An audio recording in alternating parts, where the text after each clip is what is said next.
Hello and welcome to Mostly Minnesota Music Podcast Edition. I'm Ann Tracy and I'm here with my co-host Heather Baker. Awesome. And we're kind of doing a special thing. We're talking to a lot of folks who have been brought together for the Quarantine Dream album, which is exciting. So today we've got Shawn Stelton. Hello. Yes, and Daryl Yankee. Thank you for joining us. Absolutely. Yeah, maybe if I could just have each of you introduce yourselves a little bit and say how you singly got into the project. We'll then ask, so I don't know if we want to start, we'll start with Daryl because you were first on the call. Okay. Well, first I want to say that Shawn's t-shirt game is really strong tonight. So, way to go, bro. There you go. Good. It's tough to beat Kiss. That's right. That's right. Little known, maybe we should introduce each other. A little known fact about Shawn, or maybe everybody knows, he's got the trifecta. He's knows every song ever written by Kiss, by Elvis, and by the Beatles, and ends up being a pretty rounded situation. You don't ever confuse them, do you? Oh, no. Well, yes, actually, of course, right? You got to sing like, rock and roll all night with an Elvis voice every once in a while. I was going to say a little Beth in Elvis tone would be good. You could get a little. Hey, if Elvis wouldn't have died, he would have covered that song eventually. Absolutely. For sure. If he ever felt the need to call when he was late, I think. Right. Yeah, right. That's great. Mm-hmm. For sure. So yeah, we've been writing songs together for a bit and a stretch now, and I've never considered myself a songwriter so much. I've been playing and singing since I was 10, and I've maybe written 4 or 5 songs over that whole span where it's like, that's a keeper. I'll keep that one around, and the rest of them you just throw. But collaborating has been a really cool eye-opener, and I think we got a good thing going on. It's not easy to find somebody to collaborate with at times. Some folks hold things really close, and that's cool. And if you've got a vision and a clear thing of what you want to do with that song, then go for it. But we've been able to approach most of these things where, here, have my baby and do whatever you want with it. Yeah, we've really actually, it's been, gosh, when did we start probably writing? Has it been has it been 10 years? I don't know if it's been quite that long, but wow. It's kind of crazy because we've been doing kind of the distance thing from the beginning, with Daryl being in Duluth and me being down in the Twin Cities here. It's kind of been the thing that we've been kind of used to doing, and it's always fun when we can actually get together in person. It makes it a little. But it only happens a couple of times a year, and COVID's definitely really put the kibosh on that for a little bit. So yeah, I guess maybe we had done this a little bit more often than some of the other artists on the record, and but I think once you get the taste for it, you want to do more of it. Yeah, for sure. So should we tell the origin story, bro? Yeah, I guess we could go with that. The origin story, the origin of the quench, or yes, what are we gonna call it? Yeah, sure. Well, so I guess I'll start a little bit with it. So what the how we kind of got together initially was, my wife for many years was working for Habitat for Humanity, one of the big Habitat for Humanity Minnesota, and one of the big things that she did was plan this 500-mile bike ride around the Minnesota area, and I got roped into being a volunteer for those years, and I was I guess you'd call myself the unofficial water boy, or the hydro man, as they sometimes called me.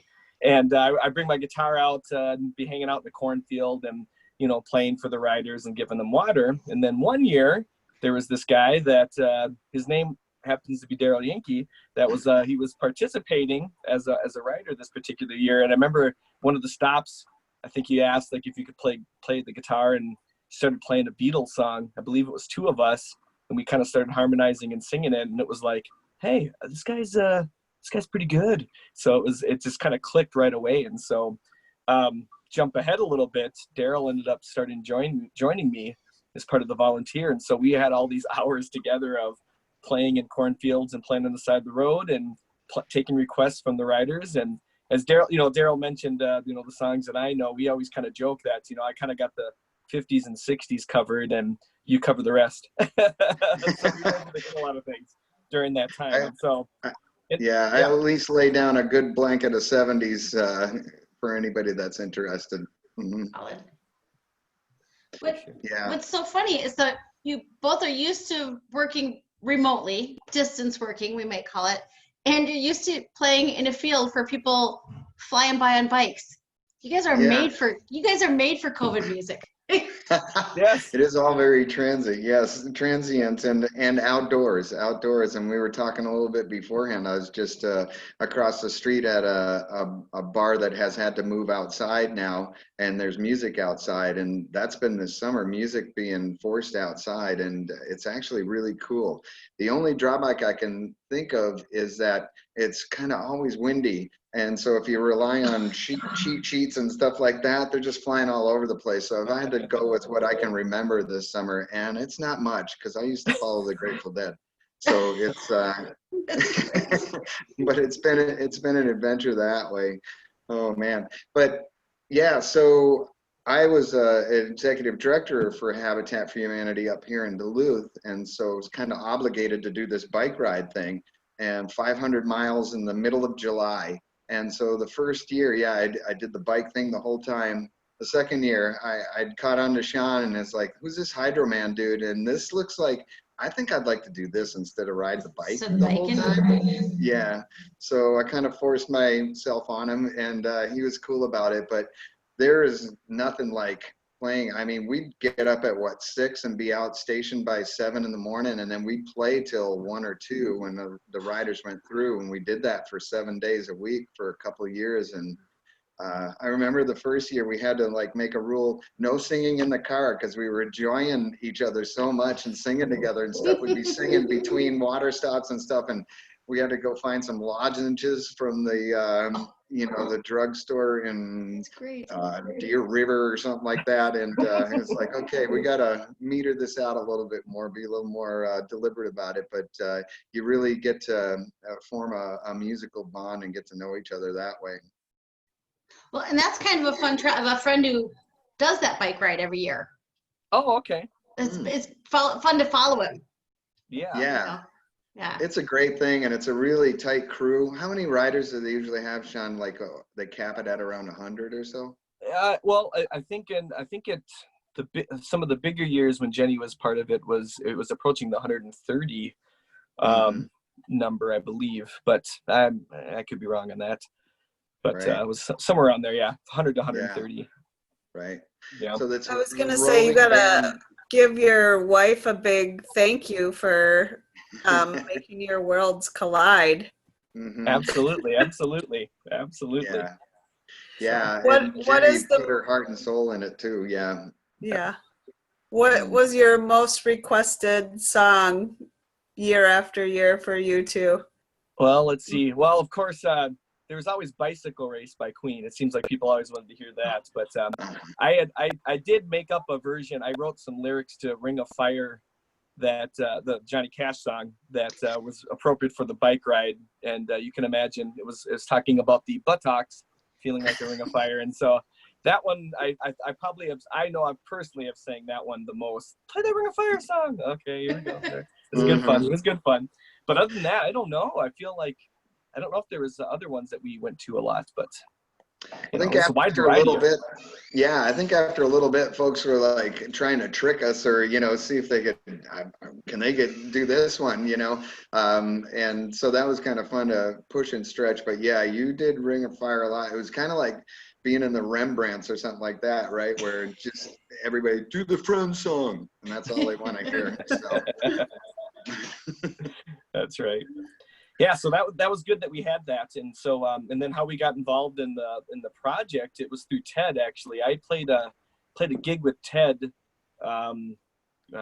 last fall, I guess it was, or maybe longer. I don't remember now, but it was a little while ago. And so Ted and I then got acquainted, and he, as you know from the last interview, he was talking about how him and Ryan were kind of collaborating, and they're like, hey, we should get others involved, and so I was one of the people that responded and said, yeah, I'd love to be a part of it. Let me know more.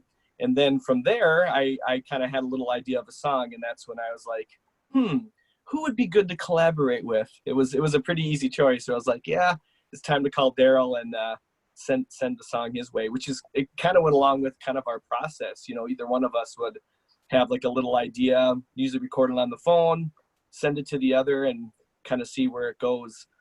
You know, generally, I always think of Daryl as the word man, so I always like to send them when I'm stumped on, you know, what to say in the song. And so that's kind of what ended up happening with this. Had just a little fragment of something and said, hey, do you want to be a part of this? And if so, here's a song, write some lyrics, do it now. Chop, chop. 3 o'clock. Was there a big time constraint? I guess I don't know when you guys jumped in. You know, we were kind of there from the beginning, but then I guess it really wasn't. We kind of forced one on ourselves, I guess, in some ways, just trying to get the lyrics done. And I wanted to get it done soon enough so they could do what they want, you know, master it and do the things that they wanted to do with it. So I don't know. I don't know if it was too much of a pressure. I don't remember now. Did you feel pressure, Daryl? No, deadlines are good sometimes. So no, that was all right. I think we had maybe, you know, a couple of weeks to get it in the can. Yeah. It's funny because I remember Ted saying that it just seemed like everything just fell together from their perspective, and it sounds like you might agree that just, no, I won't say it was easy, but it, you know, you didn't feel like you were pushed or anything. No, No, and it fit perfect into our process because, like Shawn described, mostly, yeah, he'll come with a melody and some scratch vocals or something like that, the bones of the tune, and then ask me, hey, what do you think this song is about, you know, and then vice versa. Usually I'll send him lyrics or something, or even a poem or a fever dream or something like that, and hey, can you put a tune to this thing? So we kind of work together that way. So with this one, he sent me the melody, and I just kind of listened to it a little bit, you know, over the course of a couple of days or whatever, and make sure I listen to it before I go to bed at night and things like that, and kind of get it in your head, and then wait for something to pop up where, all right, what is this song about? So this song is about yeah, yeah, I was it was kind of early in the pandemic, and kind of getting ready for bed or whatever.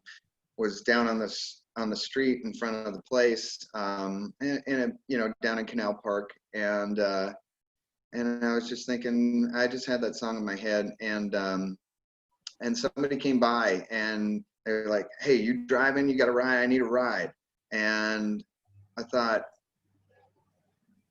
well, no, I'm not driving, but, you know, can I help you some other way? They said, well, can you call a cab? I tried calling a cab. That didn't work either. And they were just like, all right, never mind. And they kept going down the street. And it occurred to me, if it wasn't for COVID and that whole thing going on, I would have probably reacted a lot differently. I would have maybe said, no, I'll give you a ride somewhere. I would have taken it further and I would have been more involved. But with the COVID thing, it was like, sorry, you're on your own. And that really hit me, that, oh crap, this is maybe turning us into people we don't want to be at times. And so and Shawn had the "Don't You Know" part in there, I think, as a scratch vocal for the chorus and stuff. And I thought, you know, I wish I was a better person, because I know my grandmother, I know some other dear friends of mine, they would have known what to do in that situation. They would have taken it a little further and maybe still been cautious and safe, you know, with all of that, but they would have been more creative about how can I not just let this person move on. And so that's where, don't you know, I would like to be someone like you. And so the lyrics kind of came out of that. And Shawn took what I put down there and made it a little more accessible for folks, and that's how that lyric came out. Yeah, so that's what one of the fun things I think about songwriting is, you take this, this real experience and, figure out a way to make it into something that has some truth to it, but yet, you have the freedom as a writer to create a story and to elaborate on it or, make things up about it. And so it was kind of fun to have that happen, that there's this little mini story that, that it comes from, and then there's a mini story that it kind of created and became. And so, when I started reading those lyrics, I just thought it was fantastic to think about this idea of like, oh yeah, like this grandmother that it seems like is raising this kid, and that's kind of where it all started with, thinking about what would I do in this situation? You raised me this way, you'd know what to do and all that. I mean, it was kind of fun that came out of it. So yeah, it's cool. I love that backstory for it. I was probably about the same time, and it was in the middle of COVID, and I was walking across the Stone Arch Bridge in Minneapolis with my daughter, who's about 16, and we saw somebody right in front of us have a seizure. Like, and just as we were getting, where it takes a minute to figure out, is this person stumbling because they're drunk? Are they? And as we're trying to figure, in that 30 second, the 4 seconds that you're watching this, 2 bikers just raced up kind of at the same time. It was just perfect storm. And one of them had been a lifeguard. So she was all over, and I was the one with the cell phone. So I called the ambulance, but I thought, criminy, what do you do when you're with your, you put your kid in jeopardy? It was it's difficult because you want to do right by everybody. I mean, it's so striking to me because I wouldn't have thought twice about it, as you say. I wouldn't have thought twice about reacting in a different way pre-COVID. Mm-hmm. But just, and I don't know what to, add on top of that, I don't really know what to do. He did start to have really quite a terrible seizure, so I was so thankful for the person next to me, but I would have tried to do, something, but you just think, that makes that song even all the better now to me. And it's so uniquely, because you'd like to think that your grandma probably would know what to do with it, but we're dealing with something that's so different that you just don't know. Mm-hmm. Right. Yeah, and as I've shared this song with folks too, they have related those similar experiences that they've had. Yeah. My guess would be that everyone's had one to one degree or not. Mm-hmm. Whether it's, even as I walk by, you try to make sure not to. I wouldn't normally think of anything about high-fiving a neighborhood kid. Mm-hmm. It's from the ridiculous to the sublime. You just can't. Right. I mean, I find myself here going, I've got my little 3-year-old and taking him to the park and just kind of looking around. Are there people around? We got to kind of keep our distance. It's just a very, it's an odd thing, especially when you think of a 3-year-old. Like it's fun to watch him interact with other kids and play around, and you're a little leery even of that. And so, yeah, it's definitely a little strange. Yeah. But to a whole different. I was going to ask, did you, because it is called Quarantine Time, and I was going to say with your story here, it gives it such a time stamp. I mean, such a tribute to the relationship of what people would do. But did you think about including a factor of quarantine, or was that just what popped into your head as you would listen to it? It's so beautiful. I love the song, but now I love it even more hearing the story. Oh, fun. Yeah. I guess I don't know. I guess I kind of feel like it was sort of just a product of the time, I suppose. I don't know. And maybe, I guess, Daryl, you probably could maybe say more about that. But it just kind of feels like just because of what we were living in, it sort of sprang out of that for sure. I did have something in mind about isolation. When Shawn approached me with the project, and that this was going to be, something about the quarantine and stuff. And it's really cool what it's become, as far as the benefit goes. But yeah, I was kind of have that in my mind, but it took that real life event to give it more shape and form. Love that. Now I lost what I was going to say. Old lady brain. I don't know. Maybe it'll come back to me, but Oh, I know. I was just gonna say it was so like soothing and uplifting at the same time. And now that I hear a little bit of the meaning, it's perfect. So thank you so much.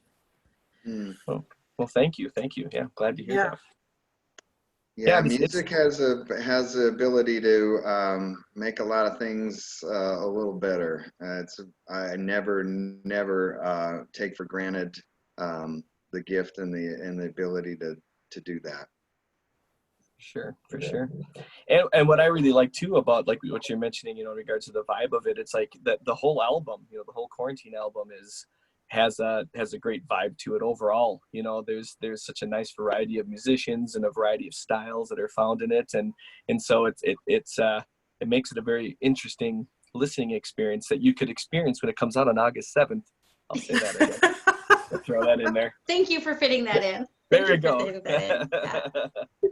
But yeah, which is it's just a lot of fun, and it was fun just to hear the other musicians. A lot of them myself I hadn't worked with or had done any performances with or anything like that. So it was it's just really cool to be introduced to a wide variety of people too. It'd be awesome. Say you guys got oh, sorry, Ann, go ahead. Because it'd be awesome a year from now to have a concert where I imagine many of you have not been in the same room together. Right. The performers that throw out the CD, that would be hopefully. Yeah, that'd be a ton of fun. That's for sure. Because Daryl and I, when's the last time we played together, Daryl? I feel like it's been a little while. Too dang long. It was probably at the house, but before that, I think we did one of the HootNannies with Jim over at was that Studio 2? Yeah, we did that. But that's been too dang long. That's been a while. Yeah. Yeah, that's for sure.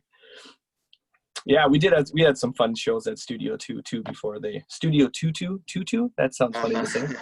But yeah, that was such a fun place, and it was nice when Daryl could come down and jam with us and play some tunes with the band and rock and roll, as they say. And though it's fun, it was always so much fun to play together. Then I always think like, gosh, what if we rehearsed? Gosh, imagine how amazing it'd be.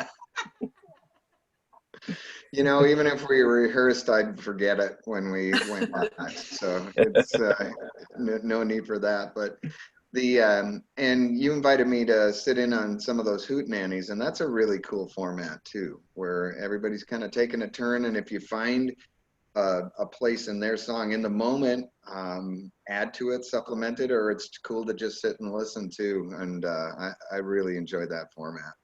Yeah, that was fun. And for folks listening, can I just ask one of you to explain what the HootNanny is? Oh, sure. It's not quite happening right now. No, or hasn't been for a little while. But yeah, Jim Walsh had set this up. I guess they had the 10th anniversary show maybe a couple years ago now. But great showcase for songwriters. The whole idea is get these songwriters together, share songs, swap stories, connect together, and find a space where where each night it's like a new band in a way, and a new experience that happens, and each one's kind of unique and different in that regards. And for me personally, it was just such a great way to just connect with people and get to know people from the music scene. And it's just really great. And so Jim, a lot of work to set that up, I can imagine. It was weekly, and during the time that Daryl and I did a few of those together, it was a couple times a week that he was doing it. So I mean, there's a lot of musicians coming in there and playing, so it was it's pretty great. I hope that makes sense. I think that's what it was. Oh yeah, that was a great explanation. I certainly didn't attend as often as you would have, but yeah, they were always. It'd be awesome if Jim could find a way to replicate that now online. Although I know, playing music via Zoom is very, that's a different animal. Yes, right, for sure. Yeah, I tried the streaming thing the first a couple of times when the lockdown started in earnest, and boy, I didn't like that. I just can't play to a screen, or need to have that give and take, that back and forth. Yeah, for sure.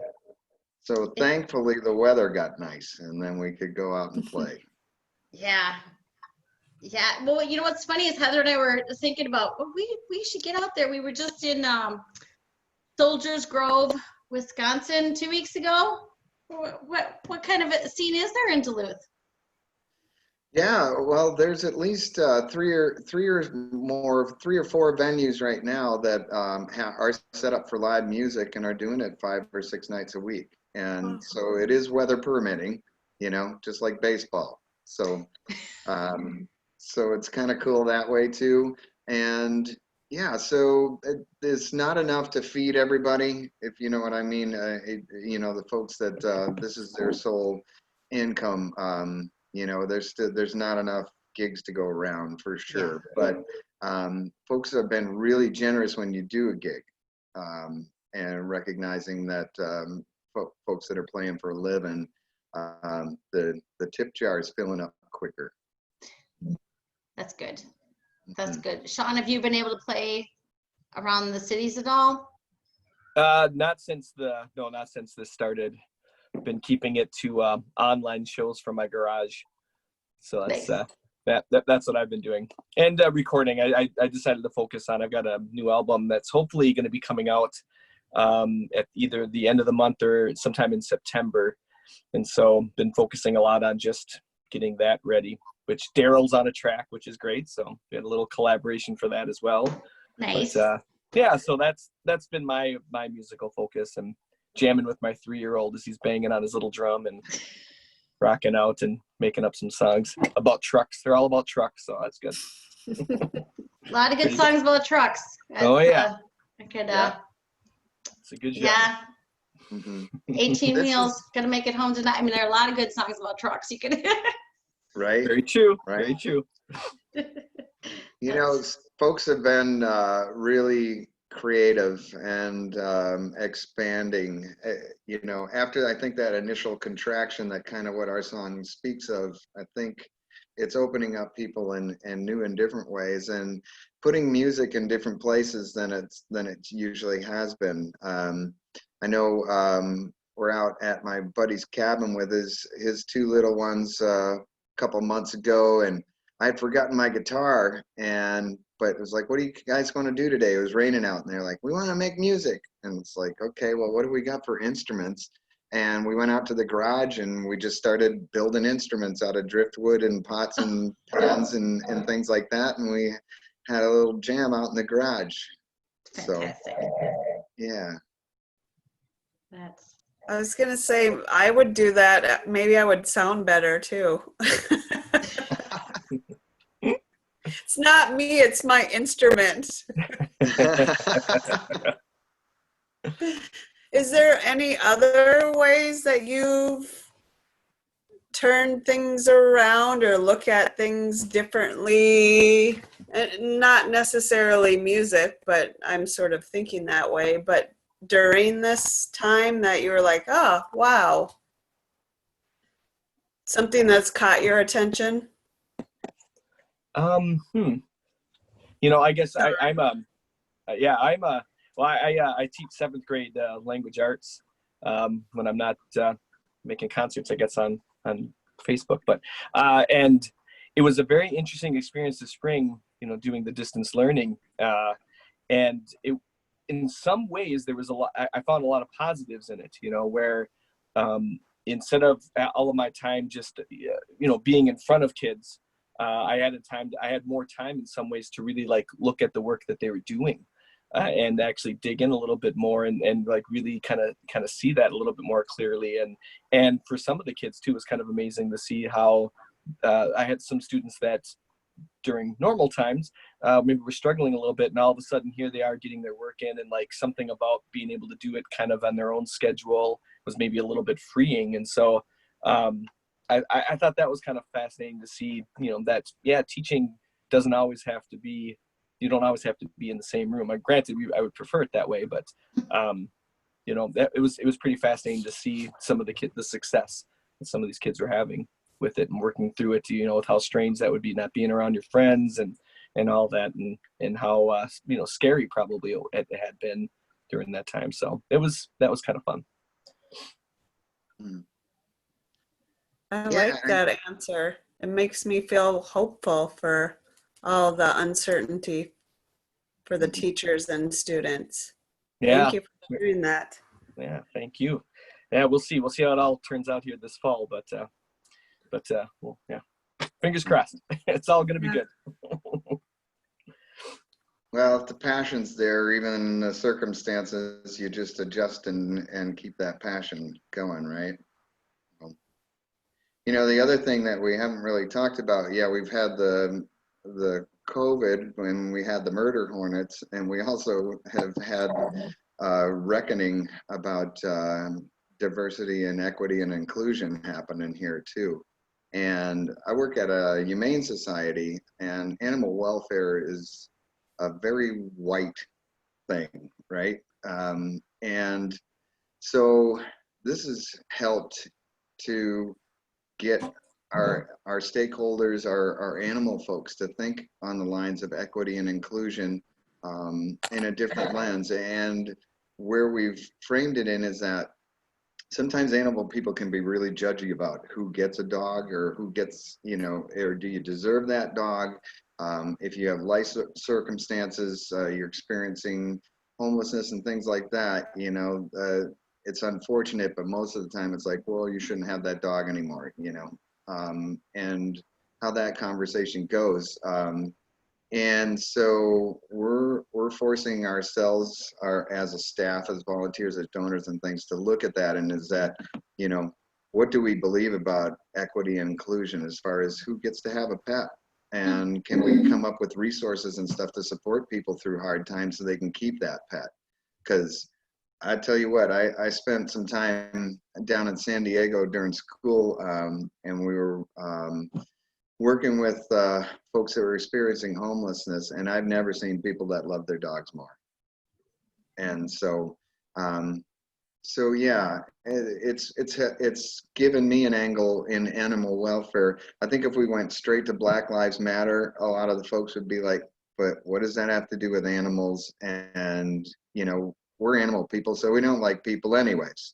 But it's a way to get them at least started on the rung, the ladder of enlightenment, on the first rung around an issue that that resonates with them. So that's another, you know, opportunity that comes out of you know, tragic experiences. It's a really interesting perspective to spin it that way. As you said, I volunteered with in the homeless community quite a bit, and yeah, I mean, I've seen people say, you know, you can stay here, but your pet can't. Well, then I'm not staying. You know, they really have made some ultimate choices based on love of an animal. You know, yeah. But to be able to I don't want to say couch the message, but to be able to turn that into a message, as you said, that people can handle right now, you know, because I said, you know, sometimes the full force of what's going on is so big, we don't always see our piece of it, especially if we're white, we don't always see our piece of it, but to sort of see how we can all make little changes, I think that's fantastic to make the most of that opportunity. That's great. And I've seen, at least in the city, is that a friend who works for kind of, it's all cats where she is, but a lot of places are empty. I've seen for the first time in years, decades, ever. Are you finding the same? Oh yeah, the pets are flying off the shelves, and we can't stay in dogs. We've done a really nice job up here of encouraging spay and neuter, particularly on the canine side of things. So we actually rescue animals from other parts of the country that are overwhelmed, and nobody has any dogs right now. They're all everybody got their pandemic puppy, so it's a good problem to have, right? Gotta push guinea pigs. Yeah, okay. So is there a song in there somewhere, Shawn? For the guinea pigs, for sure. Well, you could combine it because gigs rhymes with guinea pigs, so you could kind of. Perfect. Just saying. I like it. Although I do like, I like your alliteration, the pandemic puppies. I think that's something that actually could be a good band name, I think. Oh yeah. That could be. With the pandemic puppies, woohoo! I'm gonna rock you. Or something. That is fantastic. That's fantastic. So I'm going to say yes. There is a song in there somewhere. I think that, well, it's interesting to hear how you guys work together. And it's fascinating because in many ways you guys do have a jump on the pandemic because of your experience working together remotely to begin with. Yeah, and if I was better with the technology, I'm sure we could be recording a lot more, even remotely and stuff like that. But I'm a knuckle dragger. I still have an iPhone 5 and Tascam 8-track tape recorder and stuff. So I really appreciate Sean's patience with me over the years. I actually we could be mailing tapes. I've got my Tascam recorder right over in the other room. We could go old school and just put it back. That's good. We can do it. Right. If you do that, then you've got to start some kind of a blog where you're at the mailbox. I got it. A whole return to sneaker net. That would be awesome. That would be fantastic. That's great. That's good. I don't know if you have any. The song is great. I love the story behind the song. I mean, it's absolutely fantastic. And the whole, we really haven't talked too much about Jessa, but the whole, I don't know if I want to say the reason for the album necessarily, because I think there are many purposes to it. I think one is to get people to work together during quarantine, but that Jessa, the gambler's daughter, gets to benefit from it is amazing. Mm-hmm. Yeah, and that's something too that makes it more worthwhile for sure. Mm-hmm. As it going from kind of like, hey, this is a fun, cool kind of project to like, yeah, this is something that has some meaning to it, and it's good to be helpful. So yeah, and there couldn't be anyone sweeter, Right, and there's few things more courageous than fighting that good fight. And so, yeah, I want to be like her. Yeah.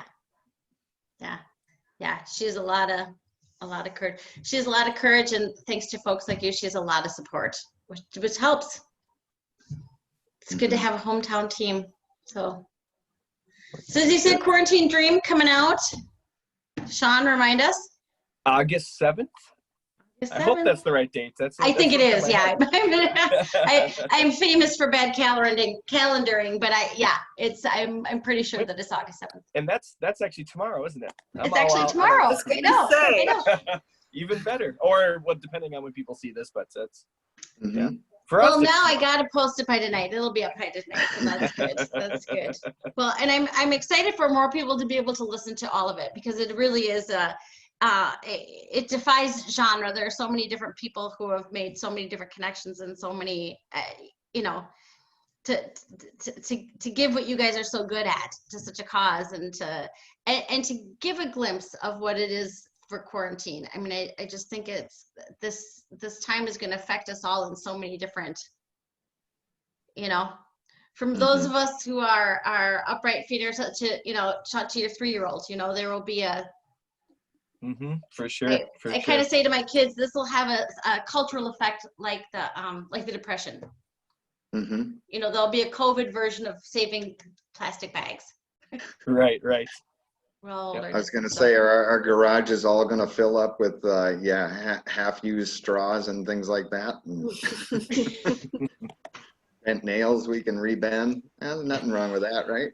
Nothing wrong with that. Not if you can turn it into an instrument. There isn't. It sounds like you got some purpose for that stuff, so that's pretty impressive. Well, thank you so much. Thank you, Shawn. Thank you, Daryl, for Don't You Know, and Quarantine Dream. So yeah. Well, thanks for having us here to talk about it, and thanks you. for your guys' support for publicizing it and talking about it with others, and so that's fantastic. So thank you. Yeah, I'm happy to do it. Yeah, thanks what you do for music in Minnesota as well. Thank you. Well, this is what we do when we've got a little extra time. No one wants to hear us play, but we can talk about it. So, yeah. Great. Well, thank you very much. Great. Thank you. Thank you. Much appreciated.